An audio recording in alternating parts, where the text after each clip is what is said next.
Oh, here we go. Navin here's hitting a triple base hit. A 3 for 1. Well, just a 3. Got Ric Crude and Too Tall Rob and Zachary Asher Martin. They're starting on, this is interesting how this all works out, and we'll go through a couple clips. Interesting how this works out.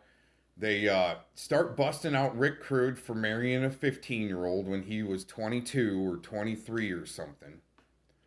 Then Too Tall Rob comes on. He's got to deflect. Somehow he's deflecting, even though everybody's play fighting. Zachary Asher Martin's there also to basically, well, look like he's catching preds, but we know what he's doing. But here we go. Okay. Triple base hit by Navin. They're trying to take down Rick for his 15-year-old marriage, right? Marrying a 15-year-old. Then Too Tall Rob pipes in on his old ass argument that I've made a video before in the past. Too Tall Rob has had this dying question for some reason. If, well, we'll let him kind of explain it. And Zachary Asher Martin just sitting there. Well, he's there to, well, like I said, there to look like he's catching preds. Oh shit, here we go. So now that's Hey, your marriage Nathan. certificate. Read what date Yeah, it said. Nathan. Read what date it Well- said they was married, and then read down below where it has her date of birth and his date of birth, and look at the difference and the date that they got married. What date does it say? He wants to Look at it, Rick. It's right there I in the can't chat. see, motherfucker. Okay, let me read it to you Hey, then. Hang on a Lisa, second. hey, Lisa, Yes. I don't know, I put it in the chat, but for all these dipsticks, show me what statute is being violated sniffing panties from a laundry basket. No, Shut up, Rick. Why does this argument keep on coming up with Too Tall Rob? And like I said, I've done a video on this in the past showing this same statute. Zachary Asher Martin's just sitting there. Look at that stupid beer gut he's got or whatever it is. Definitely a lazy boy. Not even a hair raised or an eyebrow raised on that question. He doesn't even flinch on it there. Tonic for some reason. Are they deflecting for Ric Crude for some reason? I'm just wondering. Let's get back into it. Rick. No, hold on, Lisa. One more They- time. Show me what statute is being violated sniffing panties from a laundry basket. No, Shut up, Rick. Rob. Rick. No, hold on, Lisa. You, Rick. Lisa, hold on. You. Go ahead, Rob. He's asking Navin, not you, bitch, Ricky.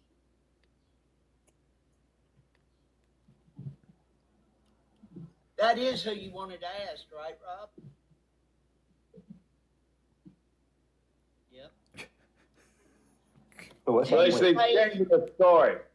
It wasn't out of a laundry basket. The guy went into this little girl's, drawers, whatever the fuck it's called. Yeah, the drawers. Yeah, it wasn't at a laundromat. Some public. He didn't stumble into like a public laundromat. It was somebody's private home, and it was their child. The dad wasn't there. The family wasn't there. You know. Show me the statute. A back. Well, Rob, what are you gonna say? They're gonna make a statute up for some crazy ass shit like that? I'm sure they'd probably find a statute they would fall under. You know, but yeah, but I mean, they don't make laws for every fucking thing that comes along, every creepy thing that people fucking do. It's rather ironic that in that particular case, the only thing the man was convicted of was trespassing. That's all they. It is kind of ironic there, Too Tall Rob.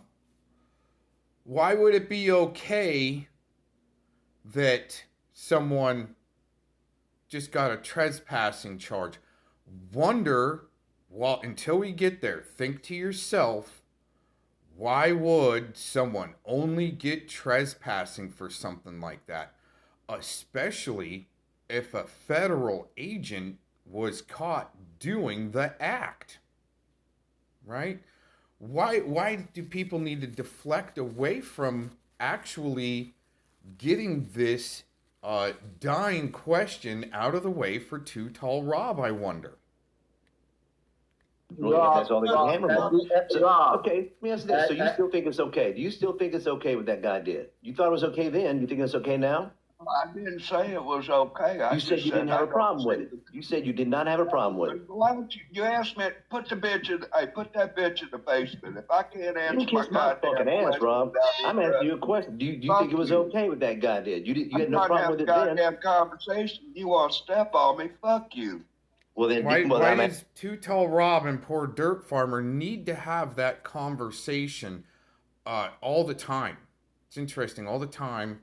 No one can answer it. I've tried to before. Like I said, I've made one other video, but especially at the same time, it needs to be asked that they're trying to get down to the bottom of why Ric Crude married a 15-year-old when he was 23, 22 or 23. Isn't that crazy?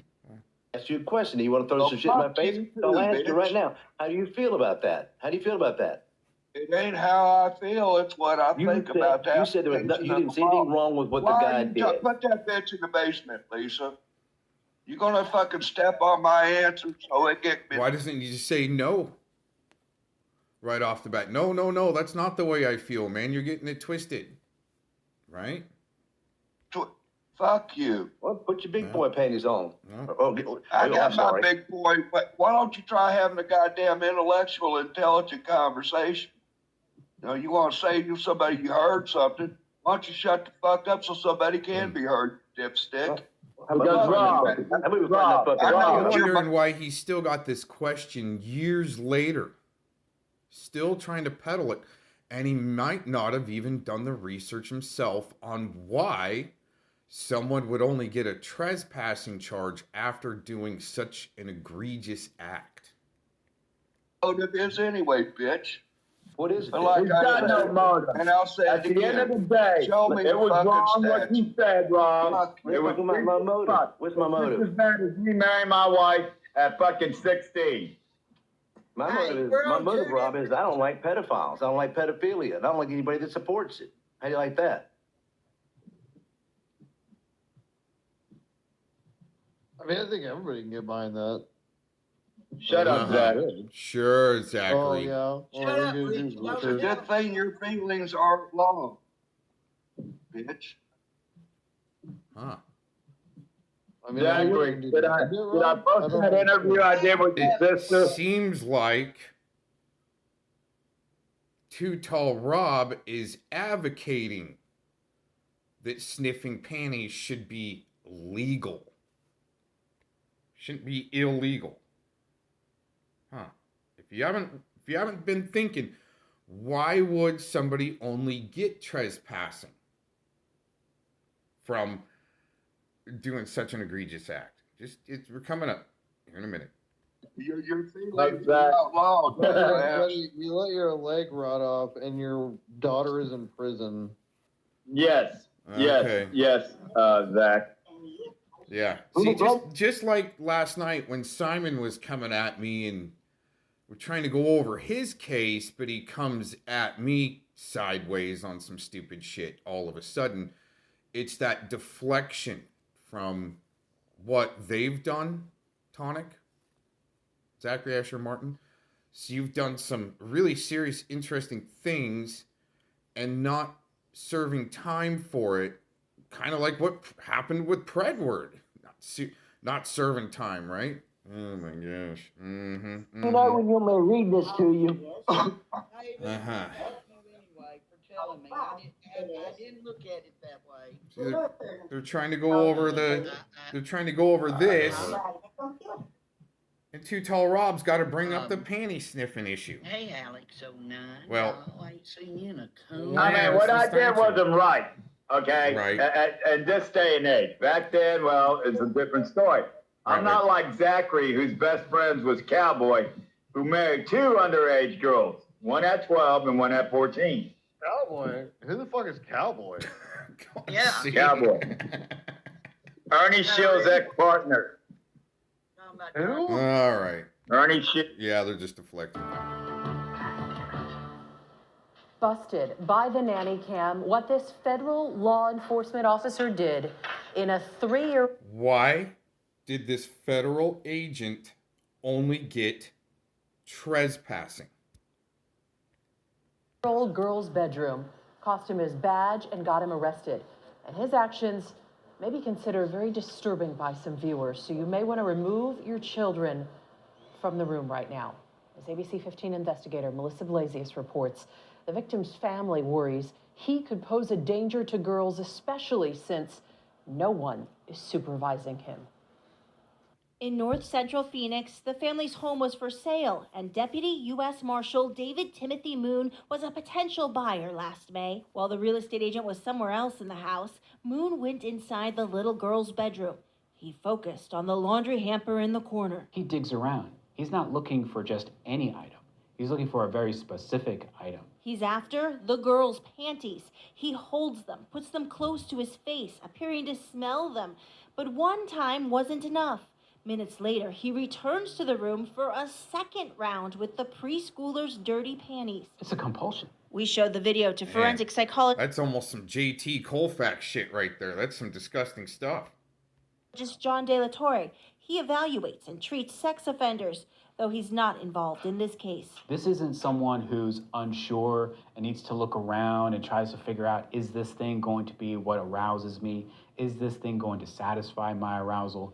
He knows immediately. And Moon would have walked away clean, except for the little camera mounted near the ceiling.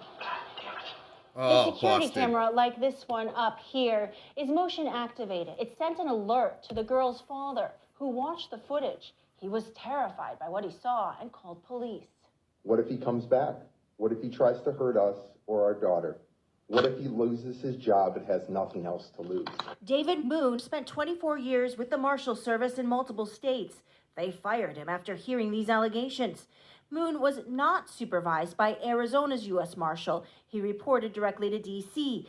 We asked them if Moon had any prior complaints. A spokesman told us they can't comment on personnel matters, but take all allegations seriously.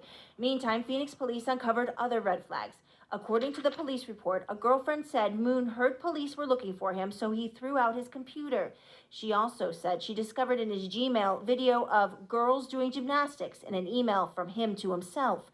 In court, Your Honor, this is by far the stupidest thing I've ever done in my life. Moon was originally indicted on 2 charges of felony trespassing with a sexual motivation. Wow. Felony trespassing with a sexual motivation. That would have a statute number, wouldn't it?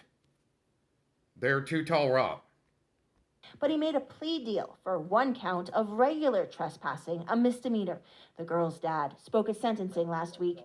We're shielding his identity due to the nature of the crime. She was targeted by a very sick individual. The dad asked the court to order sex offender counseling for David Moon, or at least require a psychosexual exam. The prosecutor agreed. The actions by a defendant in this case show a need for evaluation, show a need for potential treatment, and that's going to go unnoticed, untreated if there's no evaluation done in this case. But Judge Catherine Cooper said no. Instead, she ordered Moon to serve 2 years of probation, unsupervised, in Texas. That's where the former deputy marshal is now living. No check-ins with... Do you think that in the public eye or in the public trust, a federal agent should do almost double the max? Because they... went under the guise of a public official already having immunity to gain public trust.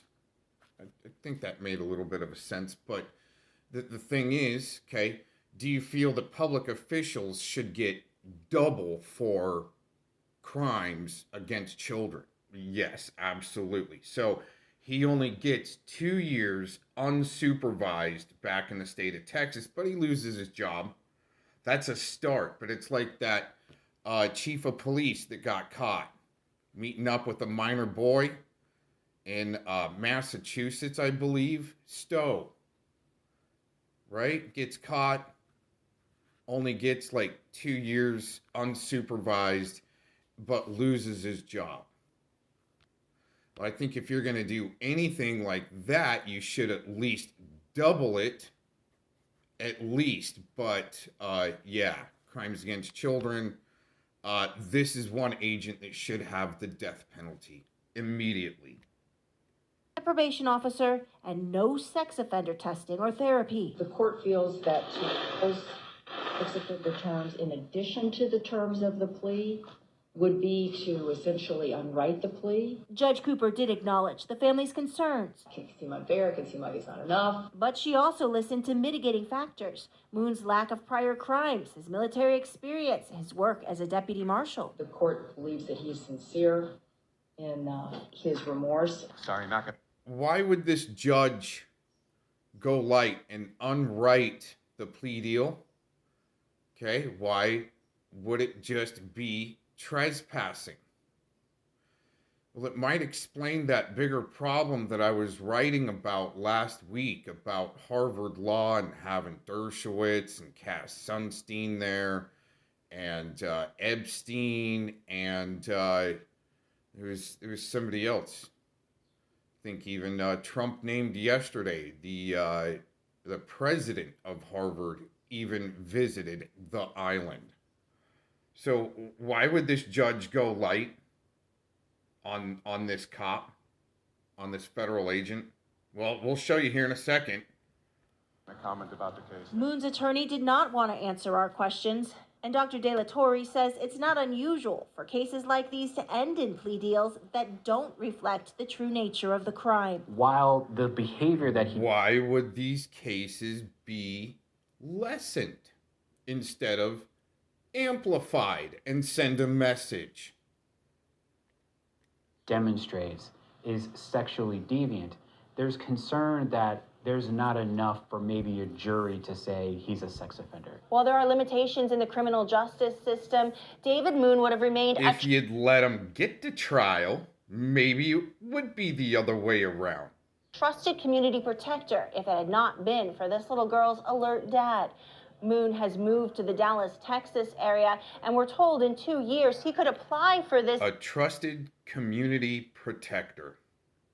...conviction to be set aside, meaning that it would show the trespassing charge was dismissed. I'm investigator Melissa Blasius, ABC 15 Arizona. Here you go. What happens on this nanny cam video is disturbing. Something you may not want your child to see, and something no parent wants to happen in their 3-year-old's bedroom. The guy here, David Timothy Moon, a deputy U.S. Marshal at the time. He was indicted on charges of felony trespassing with sexual motivation, and he made a plea deal for regular misdemeanor trespassing. The county attorney's office always wants to, 1, ensure that criminals are held accountable, and 2, that we protect the rights of victims. Prosecutors recommended supervised probation, including sex offender evaluation and treatment, but Maricopa County Judge Catherine Cooper decided something else. Moon could live unsupervised in Texas, no mandatory treatment and no check-ins with a probation officer. The court believes that he's sincere in his remorse. Judge Catherine Cooper, no stranger to controversy. In 2015, she was working as a civil court judge when her live-in boyfriend, Michael Kraus, was arrested at their home. He was a fugitive felon and a registered sex offender. Back then, Cooper said she did not know he was a criminal. People rehashing that situation on Reddit and other social media, questioning Judge Cooper's objectivity as she now works on criminal cases. Judge Cooper and the Maricopa County courts declined comment for this story. The argument is that she went soft on somebody because she was duped by somebody. It strikes me as just too far afield. Arizona State University law professor Art Hinshaw's weighing in. He's a former member of the commission that disciplines judges in Arizona. It just doesn't rise to the level of what we would consider a problem under the judicial ethical code. People with concerns about a judge can request a... Do you think they would write that judicial ethical code at Harvard and so forth? Or through peer review? Interestingly enough, that ethical code, well, let's not get too far deep into that, but they would write that at Harvard Law where they're trying to basically dumbed down all of their buddies from getting busted and doing sick shit at the federal level, agent level. Different judge in their case or even file a complaint with the Commission on Judicial Conduct. But an official complaint seems unlikely here. There are times when there's an outcome where we may not necessarily agree with it, but that's the system that we operate under, and we still believe it's the best system in the world. I'm investigator Melissa Blasius, ABC 15 Arizona. Whoa, that guy. So, what's this guy gonna but say? that's the system that we operate under, and we still believe it's the best system in the world. I'm investigator Melissa Blasius, ABC 15 Arizona. Dang, right? Now to what? Oh my gosh. Anyways, interestingly enough, sure are some sweet plea deals going around for that type of stuff, huh? Man, Predward really lucked out in his case for some reason. Yeah, what they've been protecting through Harvard Law and trying to protect their way of life through the judicial system has been, a long time coming for this point. So they would all protect each other and not have to serve, double the amount of time for being a trusted community protector. Oh, man. There you go. You just have to look that statute up there, Too Tall Rob, to answer your question so you can finally shut up about having to bring up the panty situation with your boy, Poor Dirt Farmer, right? Huh? There's no law against it. There's no law against sniffing panties. We got that clip. Okay. Hey, good triple base hit there for the home run there, Navin. Oh, man. They're all a little too invested, though, especially Zachary having to be on panel and just sitting there looking like a douchebag that likes to troll children at, let's say young boys at the skate parks, huh, Zachary? Hanging out. Not really calling it out or looking up that statute there, Zach, right? To help squash things. No, you guys just need to keep grooming your audiences with sick shit. And it's sick. But way to call them out, Navin. Get them.